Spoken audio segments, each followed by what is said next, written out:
Ladies and gentlemen, welcome back to another Black Ops 6 Zombies video. And in this one, I'll be showing you guys another insane XP farming strategy, and it's probably going to be the best alternative to the jet gun glitch that ended up getting patched. Now, the reason why this is the best alternative is because it's the only other method where you can go completely AFK and earn XP. Now, the only limitation to this method is that you can only go AFK for 5 hours and 30 minutes. But all things considered, 5 hours of XP farming without doing anything is still a W in my book. So yeah, if you pay attention to the top right of our screen, you'll notice that the round cap is currently at 3, and that's because we are playing in directed mode, and that's also why you can only do this for 5 hours. Directed mode has a mechanic where if you're in the game for over 5.5 hours, you will be auto-expelled. So yeah, first thing we're gonna do is farm up enough essence here in spawn to get the first few doors opened up and slowly progress through the map. So in the meantime, let's just have a quick word from today's sponsor. Whether you're looking to unlock the Black Ops 6 Mastery camos or grind them out in easier lobbies, you should definitely check out today's sponsor, Mitch Cactus. As the biggest and most reliable in Call of Duty, Mitch Cactus offers services on all platforms. Browse their website and you'll find multiple discounted offers available, and with my code HYPNO, you'll get an extra discount on your order. Thank you again to Mitch Cactus for sponsoring this video. So when you're making your way over to the castle, make sure you stop over at the Deadshot Daiquiri perk machine and pick up the electric rod right there, or lightning rod rather.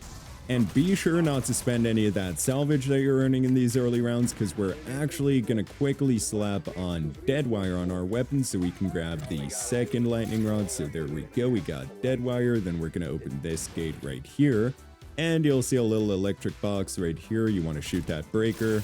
And wonderful, that's the second lightning rod. Now we're gonna crank this little cannon and we're gonna fire away. Wonderful. Okay, so at this point we just need to work our way downstairs and gain access to the pack-a-punch machine. And wonderful, we made it downstairs, so let's just quickly shoot the locks off, and we're just quickly gonna try to kill this doppelgast here. Shouldn't take too long, as you guys can see. Okay, now that that guy's dead, we can actually use the crystal red over here, and we now have access to the pack-a-punch machine. Wonderful. Good progress.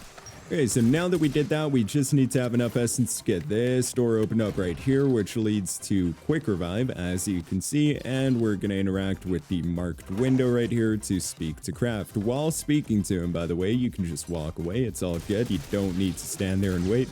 So in the meantime, we're just gonna head upstairs and farm some more essence so we can start perking up. So yeah, very much like the jet gun glitch over on Liberty Falls, we're just simply doing a few Easter egg steps here and setting up. And as you can see, we just got that purple effect on screen, which means, yeah, even though we're not speaking to Craft directly, it's still doing its thing. And the objective updated, and normally, this door should open up, or wall, rather. Okay, so the first perk we're going to grab is Jug. Now for Jug, we have reactive armor and hardened plates. I'm pretty sure reactive armor is currently broken to where it doesn't stun zombies, but yeah, that's definitely going to get fixed here soon. But it'll still get the job done. So yeah, now we're just working on slowly but surely making our way to round 10 so we can pick up a stamp from a helmeted zombie. Yes, we could already go for the next perk, being Melee Macchiato. And for Melee Macchiato, we've got the Vampiric Extraction augment equipped, which basically makes it so that successful melee hits give us some extra health back. Okay, that should kick us up to round 10 right there, so wonderful. Yeah, okay, so now we're gonna get helmeted zombies to spawn in. Also, at this point, if you have enough essence for it, go ahead and get this door opened up right here and purchase Quick Revive. These are the only 3 perks we pretty much need. So one of them gives us more health and it stuns zombies whenever they break it. The other one heals us every time we melee a zombie. And Quick Revive, of course, just we have Dying Wish in case things ever do go south. Plus, we regen health a bit faster. But where is that helmeted zombie at? Okay, never mind. He's right in front of us. I see him there. Wonderful, we killed him and he dropped a stamp for us. Okay, so we're going to use the stamp to pick up the fire sword right here. Now we're just quickly going to head over here and we're going to place the fire sword in the statue. Now we basically just need to interact with 3 different braziers around the map and bring the fire energy back to the statue and unleash it. You will take damage when you're doing this, but you can negate that damage or at least get some of that health back by sliding into zombies, or you could also punch them. Both of those work. Okay, that's 1 out of 3. Another helmeted zombie right there. Awesome, so we already have an extra stamp. Okay, second firebolt. Wonderful. And the third and final firebolt is right back here. Let's take her. And awesome. Okay, so now that's going to do a quick animation where the dragon's just going to breathe fire on the sword and we can pick her up. Wonderful. Okay, awesome. On to the next step. So now we're going to place the lion sword right here and we're going to give the stamp, or the dragon sword rather, and we're going to pick up the lion sword. Then you're going to get these glowing parasites to spawn in, and whenever you kill them, you'll notice that your sword also glows with that same orange glow.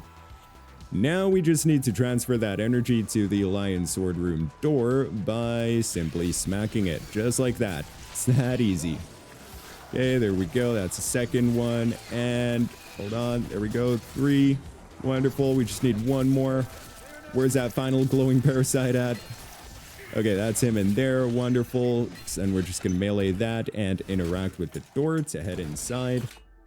Awesome. So now all we're going to do is place the sword right there, and now we're going to have to shoot 3 or 4 symbols rather in the correct order, starting with the circle with a dot in the middle, which is the symbol right here. Once you shot that, you want to shoot the cryo freeze symbol, which is right back there. Then the triangle symbol, which is this one right here. And the fourth and final one is the circle with a horizontal line going through the middle. There we go. Nice. Okay, when you shot all those correctly, your screen's gonna go white and you can pick up the lion sword. Wonderful. Okay, so now we need to collect another stamp because there's one more sword we need to quickly upgrade. A little gobblegum's been awarded. Come on, let's see what we get. 1 gum and Phoenix up. Not bad. And we got a bit of a parasite round, no problem. It's gonna make finding the helmeted zombie a bit easier. And helmeted zombie is all the way up there. Come down here, dog. Come on, jump down. Nice. Okay, so we're gonna pick up that stamp, and now we're gonna work on upgrading the electric sword. So let's just place that right there and pick that up. Now that we picked up the unupgraded sword, we need to head downstairs and wait for an armored zombie to spawn in. And that guy's going to be carrying the third and final lightning rod. Don't quite see him yet. That's the one right there. Wonderful. We just got the third and final rod. Now we just need to head upstairs. And once again, this here is the final step. In theory, you could have already gone AFK at this point here, but what's going to happen then is that you're still going to have parasites that spawn in, and those guys are just, yeah, you're not going to be able to kill them while AFK because they're going to be flying around. But as of round 12, those parasites are actually going to turn into doppelgasts, meaning that you can kill them every time and actually flip rounds. So there we go. As you guys saw, we just interacted with this pot right here. So now all we need to do is just chill in this area. If you pay attention to the minimap, you'll see a circle. Just don't go outside of that circle. And basically every few seconds, some lightning's going to strike the sword, and we're going to have to discharge that lightning by quickly meleeing this thing. So there we go, it's charged and we discharged. Nice. We basically just need to repeat that 3 times. Also picked up that final stamp. Wonderful. Come on, lightning. Strike the sword. Come on. Strike the sword. Hurry up. Come on, there we go. That's the second time. Nice. Just one more to go. Awesome. That's the third and final time right there. And once you do that, you can interact with it to place your sword and actually upgrade it. So let's just wait for the animation. And wonderful. We now have the lightning sword. Nice. Okay, so now we're going to head over to the lion sword room again. And if you pay attention to the top right of our screen, it says our round cap is 12. So once again, as of round 12, parasites can turn into doppelgasts. So we're just going to place that sword right there. And we're going to be picking up this sword, the lion sword. What's special about the lion sword is that once it's fully charged up, you can charge it by getting kills.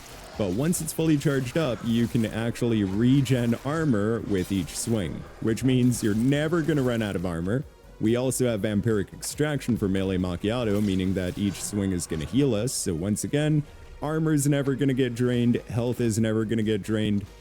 if health ever does go down, we have quick revive that, you know, increases the health regen speed, so we're going to be regenerating health a lot faster. And we also have Jug with reactive plates, where when zombies attack you and break armor, they'll actually get stunned. And as you guys can see, we have Doppelgas now. So yeah, no annoying parasite flying around in this place. Okay, so there are a few locations where you can go AFK, but my preferred spot is actually right back here. So we're going to go into this chimney area, and we're just simply going to look in this direction, as you guys can see. And if you pay attention to our armor, whenever we kill zombies, it actually repairs our armor. So yeah, we're just basically going to stand right here. As you can see, zombies will still swarm you, but with the augment combination and everything, you're not going to go down. Okay, so at this point, you want to make sure that you have your controller plugged in just to not get kicked for inactivity. And of course, also your controller's battery might die, right? So yeah, definitely make sure your controller's plugged in. And along with that, you want to place a rubber band on your controller's trigger so that you can go AFK and just keep swinging your sword. So let's just quickly go ahead and place that rubber band. And wonderful, we got a rubber band on our controller now, and as you can see, we can basically just go AFK. So now we've been in the game for 23 minutes, so it was about 20 minutes for the setup time. I'm gonna stay in here until we hit the 1 hour mark, and once we hit the 1 hour mark, I'm gonna go ahead and back out, and we're gonna test some XP rates and see how much XP you can expect to earn on an hourly basis, including setup time. But of course, what I recommend doing is just getting set up, saving back out, and then you can hop into that save whenever you want to AFK for up to 5 hours, save and quit again, and then load back in so that you don't get kicked for, you know, hitting the 5 hour mark. So yeah, definitely a solid strategy. Another thing you can also do is, while you have a rubber band on your controller's trigger, do the same thing but with your left thumbstick so that it kind of pushes you into the corner I'm in so you never move from here. And yeah, you should be good to go. So yeah, I'll get back to you guys once we hit the 1 hour mark. Alright, ladies and gentlemen, as you can see, we just passed the 1 hour mark, so we're just gonna go ahead and back out here. 1,691 eliminations, an hour and 1 minute. Wonderful. And moment of truth here, 47,000 XP and 60,000 XP, 72,000 XP in an hour with the black cell boost, and of course we got a few gobblegums there as well. So yeah, definitely not as good as the jet gun method was, but it is the best alternative, and it's not going to get patched. And you know, all things considered, you could just leave your console off for an hour and gain no XP, so yeah, it's definitely worth it in my opinion. And you won't get banned or anything. It's, you know, there's no glitches involved in this.